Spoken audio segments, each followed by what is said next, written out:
सोचिए, अब बंदूक हाथ में लिए अपने शिकार का इंतजार कर रहे हैं। हवा में एक आदमी प्रकट होता है। आप बिना सोचे उसे गोली मार देते हैं और जब उसका चेहरा देखते हैं तो पता चलता है कि वो कोई और नहीं, आप खुद है 30 साल बड़े। क्या आप खुद को गोली मार पाएंगे? इस मूवी का नाम है लूपर।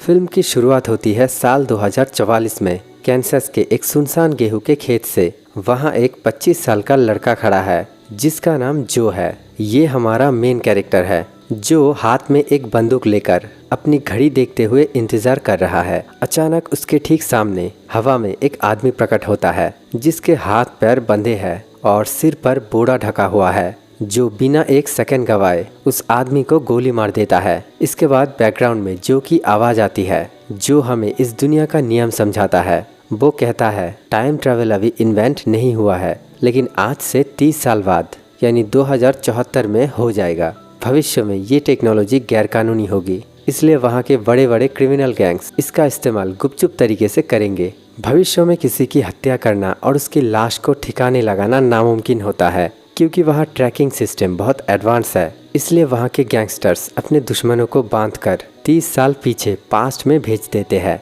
जहाँ जो जैसे भाड़े के कातिल उनका इंतज़ार कर रहे होते हैं। इन्हें लूपर्स कहा जाता है, जो उस लाश को भट्टी में जला देता है। इस काम के बदले उसे उस आदमी की पीठ पर बंधे चांदी के बिस्कुट मिलते हैं, जो उसका पेमेंट है। इसके बाद हमें 2044 की दुनिया दिखाई जाती है, जो काफ़ी बिखरी हुई और गरीब है। अमीर और गरीब के बीच का फासला बहुत बढ़ चुका है। लोग सड़कों पर भीख मांग रहे हैं और छोटी मोटी चोरी के लिए सरेआम गोलियां चल रही है। जो अपनी स्पोर्ट्स कार में अपने एक दोस्त सेठ को पिक करता है। रास्ते में सेठ अपनी उंगलियों के इशारे से हवा में एक सिक्का उड़ाकर दिखाता है। यहाँ जो हमें बताता है कि दुनिया की 10% आबादी में एक म्यूटेशन आया है जिसे टेलीकिनेसिस यानी दिमाग से चीज़ें हिलाना कहते हैं।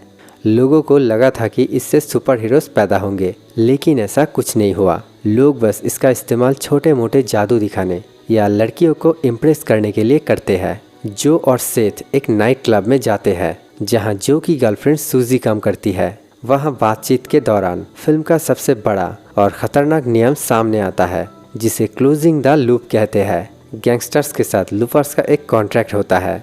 जब भविष्य में गैंग्स को इन लूपर्स की ज़रूरत ख़त्म हो जाती है तो वो इन बूढ़े हो चुके लूपर्स को भी बांधकर वापस पास्ट में भेज देते हैं। ट्विस्ट ये है कि पास्ट वाले यंग लूपर को ये नहीं पता होता कि सामने वाला कौन है। वो बस उसे गोली मार देता है। जब वो लाश की पीठ से चांदी की जगह सोने के बिस्कुट निकालता है तब उसे समझ आता है, ओह ये तो मेरा ही भविष्य का रूप था जिसे मैंने अभी अभी मार दिया। इसे लूप क्लोज करना कहते हैं। इसके बाद उस लूपर के पास जिंदगी के सिर्फ 30 साल बचते हैं, जिन्हें वो ऐशो आराम से जीता है। और फिर ठीक 30 साल बाद उसे वापस भेज दिया जाता है ताकि उसका पास्ट वर्जन उसे मार सके। कहानी आगे बढ़ती है जब जो अपने घर में सो रहा होता है। अचानक आधी रात को उसका दोस्त सेठ उसकी खिड़की से अंदर कूदता है। सेठ बहुत डरा हुआ है और कांप रहा है। सेठ जो को बताता है कि उसने बहुत बड़ी गड़बड़ कर दी है। आज सुबह जब वो अपने शिकार का इंतजार कर रहा था तो फ्यूचर से जो आदमी आया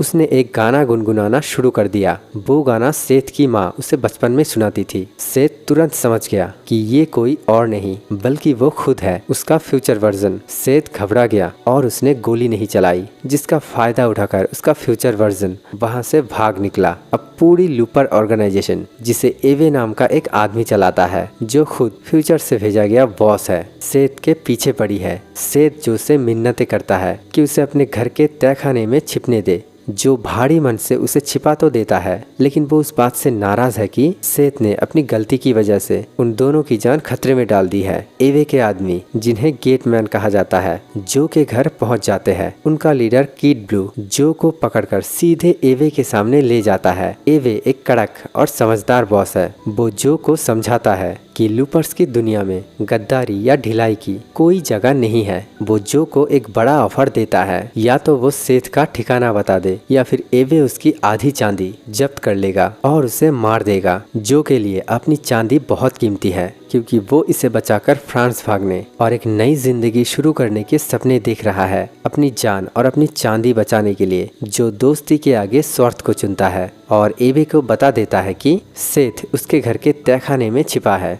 अब फिल्म का सबसे हैरान कर देने वाला और डरावना सीक्वेंस आता है, जो टाइम ट्रैवल के नियमों को बहुत ही क्रूर तरीके से दिखाता है। एवे के आदमी यंग सेथ को पकड़ लेते हैं, लेकिन फ्यूचर सेथ अभी भी शहर में कहीं भाग रहा है। फ्यूचर सेथ को रोकने के लिए वो यंग सेथ पर टॉर्चर करना शुरू करते हैं। नियम ये है कि पास्ट में यंग सेथ के शरीर पर जो भी निशान बनेगा वो फ्यूचर सेथ के शरीर पर तुरंत दिखाई देने लगेगा।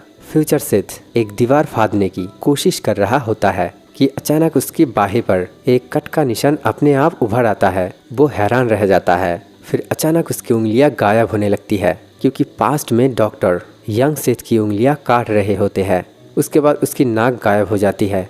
वो घबरा कर भागने की कोशिश करता है, लेकिन पास्ट में यंग सेथ के पैर काट दिए जाते हैं, जिससे फ्यूचर सेथ के पैर भी अचानक गायब हो जाते हैं और वो सड़क पर गिर जाता है। तभी उसकी बाहें पर कोई कटर से एक एड्रेस लिखता है। फ्यूचर सेथ समझ जाता है कि अगर वो उस एड्रेस पर नहीं गया तो पास्ट में उसे पूरी तरह मार दिया जाएगा। वो रेंगते हुए उस एड्रेस पर पहुंचता है, जहां एवे के आदमी उसका इंतजार कर रहे होते हैं। जैसे ही वो पास्ट वाले यंग सेथ के सिर में गोली मारते हैं, वैसे ही फ्यूचर वाला सेथ हवा में गायब हो जाता है। सेथ का लूप अब खत्म हो चुका है। इसके बाद खेत में जो अपनी गन ताने खड़ा है, तभी हवा में से उसका शिकार प्रकट होता है। लेकिन इस बार गड़बड़ है। सामने वाले आदमी के हाथ बंधे नहीं है और उसके सिर पर बोरा भी नहीं है।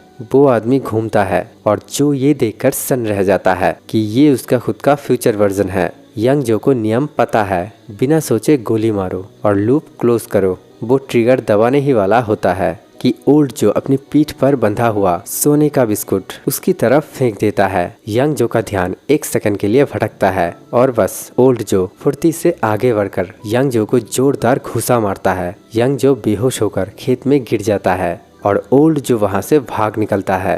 अब यंग जो को होश आता है तो उसे समझ आता है कि उससे इतिहास की सबसे बड़ी भूल हो चुकी है। उसने अपना लूप मिस कर दिया है। उसे याद आता है कि सेथ के साथ क्या हुआ था। अगर उसने ओल्ड जो को नहीं मारा तो एवे के आदमी उसे तरपा तरपा कर मार डालेंगे।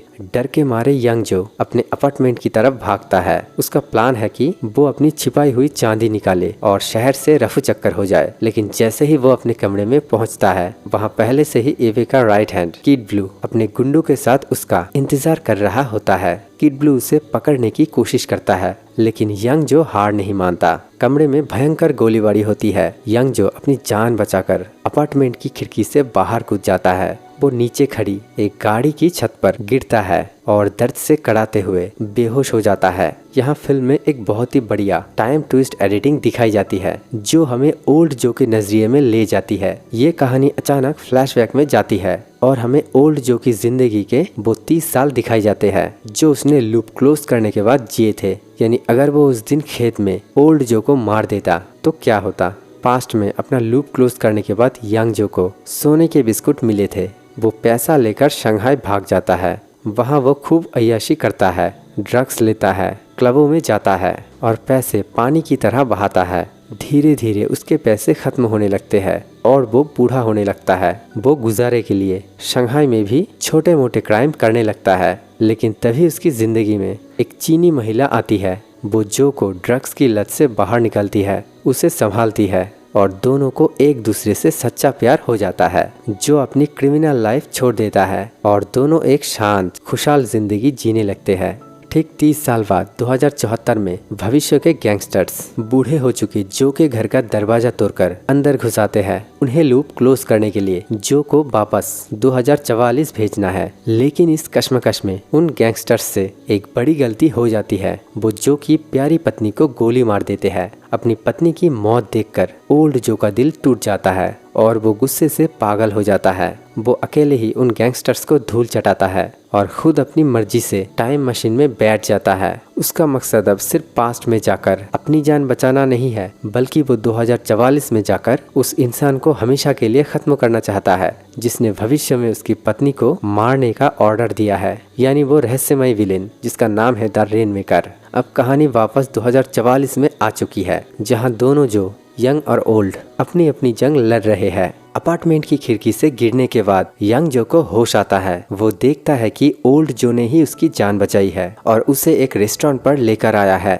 अब पास्ट और फ्यूचर के दोनों वर्जन आमने सामने एक टेबल पर बैठे हैं। यंग जो बहुत गुस्से में है वो ओल्ड जो पर बंदूक तान देता है और कहता है, तुम वापस टाइम मशीन में बैठो और मुझे खुद को मारने दो ताकि मेरा लूप क्लोज हो जाए और एवे के लोग मुझे छोड़ दे। इस पर ओल्ड जो मुस्कुराता है और उसे समझाता है कि वो यहाँ अपनी जान बचाने नहीं आया है। वो कहता है, भविष्य में एक नया गैंगस्टर बॉस आया है जिसका नाम है द रेन मेकर। वो बेहद क्रूर है। उसने अकेले ही सारे बड़े गैंग्स पर कब्जा कर लिया है और वो चुन चुन कर सारे पुराने लूपर्स के लूप क्लोज कर रहा है। उसी के आदमियों ने भविष्य में मेरी पत्नी को मार डाला। ओल्ड जो बताता है कि रेन मेकर कौन है ये कोई नहीं जानता, लेकिन ओल्ड जो को भविष्य में एक खुफिया जानकारी मिली थी। रेन मेकर की उम्र इस वक्त 2044 में बहुत कम है। वो अभी एक छोटा बच्चा है जो इसी शहर के किसी इलाके में रहता है। ओल्ड जो के पास भविष्य से जुड़ी हुई एक लाल डायरी है जिसमें 3 बच्चों के कोड नंबर और उनके एड्रेस लिखे हैं। इन तीनों में से ही कोई एक बच्चा आगे चलकर द रेन मेकर बनने वाला है। ओल्ड जो का प्लान बहुत खौफनाक है। वो उन तीनों बच्चों को ढूंढकर मार देना चाहता है ताकि द रेन मेकर कभी पैदा ही ना हो सके और भविष्य में उसकी पत्नी की जान बच जाए।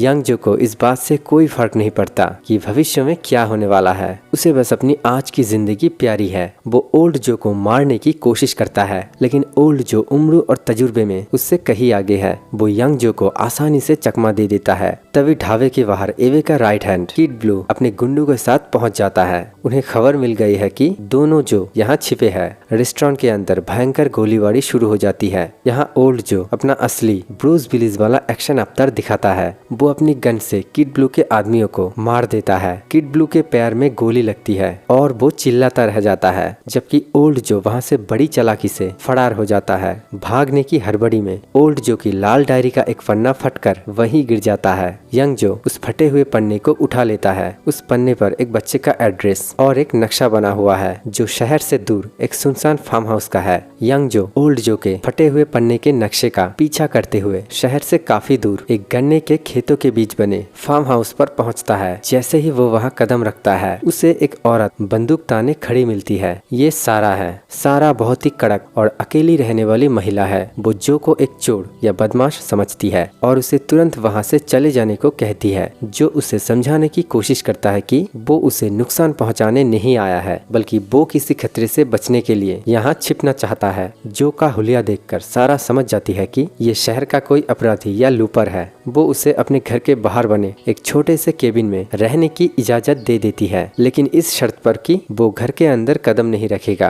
केबिन में रहते हुए जो की नजर सारा के छोटे बेटे पर पड़ती है जिसका नाम है सिड। सिड करीब 5-6 साल का एक बेहद मासूम और जीनियस बच्चा है। वो पुरानी मशीनों और गैजेट्स को मिनटों में ठीक कर देता है। शुरुआत में सिड और जो के बीच एक अजीब सी दूरी होती है। सिड जो को शहर का आदमी कहकर बुलाता है। वही जो चुपचाप सिड को नोटिस करता रहता है क्योंकि उसे शक है कि क्या यही वो बच्चा है जिसे ओल्ड जो मारने आ रहा है। क्या यही मासूम बच्चा भविष्य का खूंखार विलेन द रेन मेकर है। जो को ये भी पता चलता है कि सारा और सिड के रिश्ते थोड़े उलझे हुए हैं। सिड सारा को माँ कहने के बजाय उसका नाम लेकर बुलाता है, जिससे लगता है कि उनके बीच कोई पुरानी करवाहट है। जब सिन शिफ्ट होता है वापस शहर की तरफ जहाँ ओल्ड जो अपने मिशन पर निकल चुका है, उसके पास लाल डायरी में 2 और बच्चों के पते थे। वो पहले पते पर पहुँचता है जो एक साधारण से शहर का घर है। ओल्ड जो पूरी तरह से अंधा हो चुका है। अपनी पत्नी की मौत का बदला लेने और भविष्य को बदलने के लिए वो किसी भी हद तक जाने को तैयार है। वो घर के अंदर घुसता है और बिना सोचे समझे उस पहले बच्चे को गोली मार देता है। एक मासूम बच्चे की जान लेने के बाद ओल्ड जो खुद अंदर से टूट जाता है। वो रोने लगता है, लेकिन वो अपनी कदम पीछे नहीं खींचता। उसे लगता है कि द रेन मेकर को रोकने का यही इकलौता रास्ता है। एवे का एक गुंडा जिसे गेटमैन कहते हैं, वो जो को ढूंढते हुए सारा के फार्म हाउस पर पहुंच जाता है। वो घर का दरवाजा खटखटाता है और सारा से पूछताछ करने लगता है। जो चुपके से घर के अंदर रेंग कर आता है और फर्श के नीचे बने एक गुप्त तहखाने में छिप जाता है। सारा उस गुंडे को भगाने की कोशिश करती है, लेकिन वो जबरदस्ती घर की तलाशी लेने लगता है। उसके बाद वो वहाँ से चला जाता है।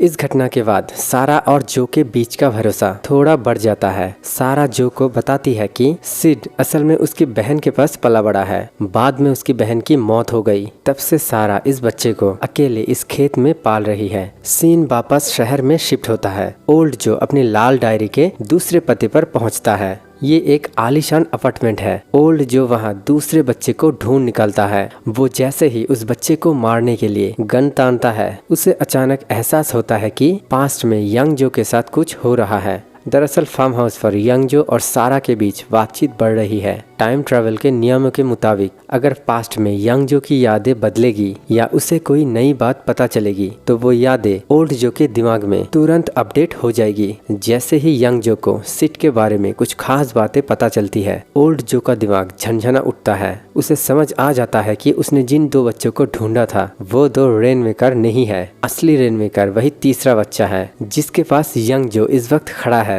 यानी छोटा सिड। अब फिल्म का सबसे हैरान कर देने वाला सीन आता है। फार्म हाउस पर सुबह होती है।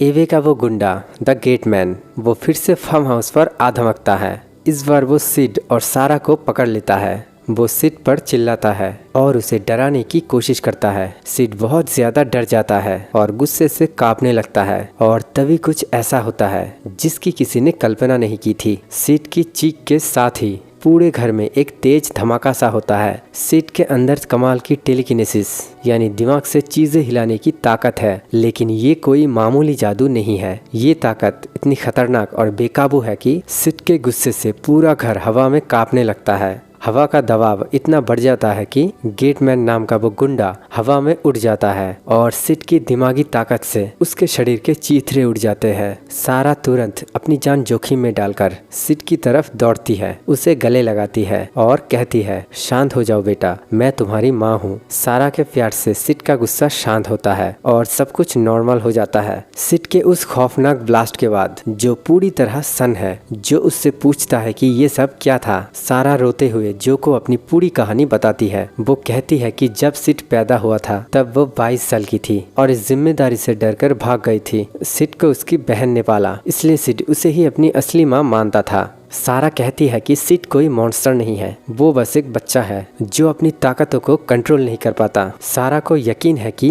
अगर वो सिड को भरपूर प्यार देगी तो वो एक अच्छा इंसान बनेगा, जो समझ जाता है कि अगर ओल्ड जो यहाँ आया तो वो सिड को जिंदा नहीं छोड़ेगा। जो अब सिड को एक विलेन की तरह नहीं बल्कि एक डरे हुए बच्चे की तरह देखने लगता है। किड ब्लू ओल्ड जो को बांधकर सीधा एबे के हेडक्वार्टर ले जाता है। वे ये नहीं जानता था कि ओल्ड जो का जानबूझकर पकड़े जाने के पीछे एक बहुत बड़ा और खूनी प्लान है। जैसे ही ओल्ड जो अपने हाथ की रस्सी काटता है, वो बिजली की फुर्ती से पास खड़े गुंडे की गन छीन लेता है। इसके बाद जो मार काट मचती है वो देखने लायक है। ओल्ड जो बिना रुके दोनों हाथ में गन थामे एवे के हेडक्वार्टर की बिल्डिंग में आगे बढ़ता है। उसके सामने जो भी गुंडा आता है वो उसे सीधे मौत के घाट उतार देता है। सीढ़ियों पर, कॉरिडोर में, हर जगह गोलियों की बरसात हो रही है। एवे के प्रोफेशनल शूटर भी ओल्ड जो के गुस्से और तजुर्बे के आगे टिक नहीं पाते। ओल्ड जो का एक ही मकसद है, रास्ते के सारे कांटों को साफ करके सीधे उस फार्म हाउस पर पहुंचना।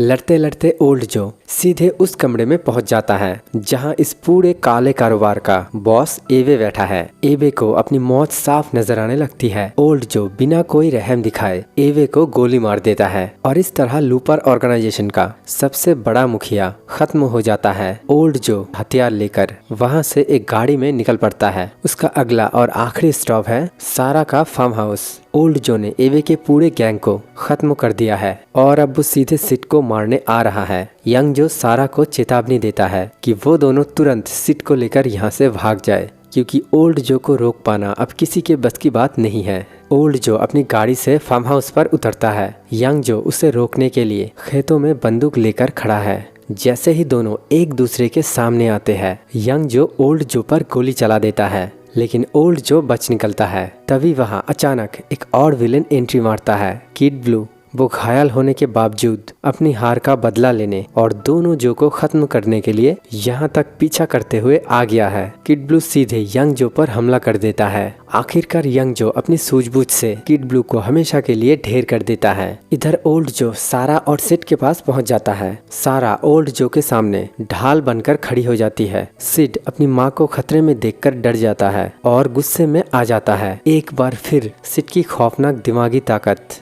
जाग उठती है। आसपास की सारी चीजें, ओल्ड जो और सारा हवा में तैरने लगते हैं। सारा चिल्लाकर सिड को शांत करने की कोशिश करती है। सिड का ध्यान भटकता है, वो शांत होता है और ओल्ड जो जमीन पर गिर जाता है। डरा हुआ सिड अपनी जान बचाने के लिए गन्ने के खेतों की तरफ भागता है। सारा उसे अपने पीछे छिपा लेती है। ओल्ड जो उनके सामने पहुंच जाता है। वो सारा पर गन तान देता है। दूर खड़ा यंग जो ये सब देख रहा होता है। वो ओल्ड जो को मारने के लिए गन उठाता है, लेकिन वो बहुत दूर है, निशाना चूक सकता है। और तभी यंग जो के दिमाग में बिजली की तरह एक बात दौड़ती है। वो ओल्ड जो के चेहरे पर वही नफरत और गुस्सा देखता है जो भविष्य के द रेनमेकर में है। यंग जो को समझ आता है ये एक अंतहीन लूप है। अगर आज ओल्ड जो ने सिड की माँ को मार दिया तो सिड के दिल में पूरी दुनिया के लिए नफरत भर जाएगी। वो बड़ा होकर इसी नफरत की वजह से द रेनमेकर बनेगा और भविष्य में लूपर्स को मारकर ओल्ड जो की पत्नी की जान लेगा।